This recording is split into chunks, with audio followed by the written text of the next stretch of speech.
ازيكم يا حلوين؟ هنعمل معاكم احلى والذ واطرى كفتة حاتي ممكن تجربوها في حياتكم. اتبعوا معايا الخطوات، ومكون واحد بس هتطلع زي ما انتوا شايفينها كده. هنحتاج بقى بصلايه وسط ونحطها في الكبة ونفرمها ناعم خالص.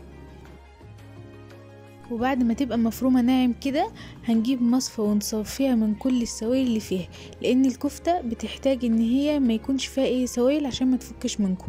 بالمية بتاعة البصل بقى هنجيب معلقة صلصة وشوية زيت، عليهم شوية فلفل وشوية ملح، وهنقلب كل دول مع بعض ونص معلقة بابريكا ونقلبهم سوا مع بعض. وهنا بقى هنحتاج نص كيلو لحمة مفرومة، عليهم البصلة اللي احنا لسه فرمينها، ونص معلقة من الفلفل، ونص معلقة من الكمون، ونص معلقة من البابريكا، وبهارات الكباب او بهارات الكفتة، عليهم معلقتين كبار من العيش، ومعلقة كبيرة من النشا، ومعلقتين زبادي، ونص معلقة من الملح، ورشة قرفة، وده اختياري طبعا.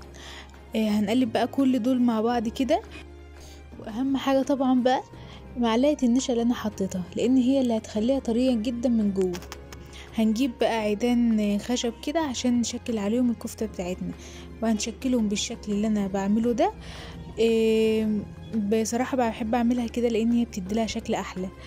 وتخلصوا الكمية بتاعتكم بقى بالشكل اللي انتوا شايفينه ده. وانتوا ممكن تصبعوا الكفتة بمية البصل اللي احنا جهزناها، او لو مش حابين تصبعوا بيها ممكن تدهنوها على الوش قبل ما تدخل الفرن. انا ما صبعتش بيها ودهنتها على الوش قبل ما ادخلها الفرن. هنا بقى دهنت الصينيه بتاعتي بميه البصل اللي أنا كنت مجهزاها، وهبتدي بقى بعد ما اخلصها ارص الكفته في الصينيه كلها لحد ما اخلص الكميه بتاعتي. وبعد ما اخلص الكميه بتاعتي كلها هبدا بقى ادهنها بميه البصل اللي انا كنت مجهزاها.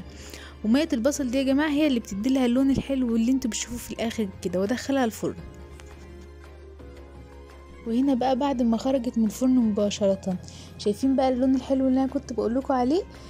وبجد يا جماعه شكلها حلو قوي، وهي طريه جدا من جوه، طريه جدا جدا. يعني دي اطرى كفته ممكن تجربوها لو مشيتوا على الوصف بالظبط كده.